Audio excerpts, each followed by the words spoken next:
The first process in project communication management is planned communication management. You know it. Let's start this discussion with our classical example, the building project. It's really a big project. Let's say there are over 200 stakeholders in the project, starting from your senior management until the last team member. Do you think everyone needs the same information about the project? Absolutely not. The senior management will be interested about the status of the project in terms of schedule and cost, whereas the team member will be interested in knowing what is his activity for the day, whereas the building supervisor will be interested in getting to know about the manpower planned for this week and next week, whereas the electrician will be interested in material arrival status. I hope you remember our earlier discussion. When it comes to medium of communication to the senior management, you cannot call them and tell them about the project status. Whereas for the electrician, it will be good if you write an email about the material arrival, right? So, in a project, every stakeholder needs different set of information to be communicated, which is convenient for them. Also, the level of detail they need would vary largely. You should understand each of this while making communication plan.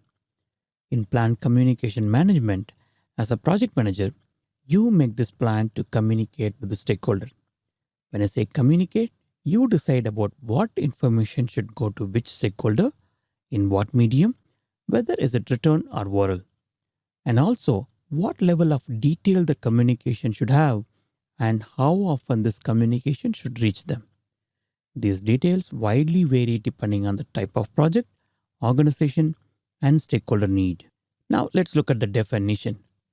Plan communication management is the process of developing an appropriate approach and plan for project communication activities based on the information needs of each stakeholder or group, available organization assets, and the need of the project. That was a quite long definition. Let's look at the details. Here, you develop an appropriate approach and plan. Why do you do it? For project communication activities. How do you do it? Based on the information needs of stakeholders, organization, and the project. Key benefit.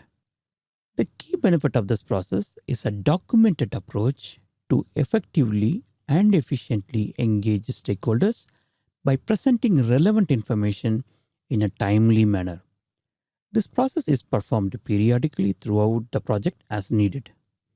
Let's look at some of the things to remember before we jump into ITTOs.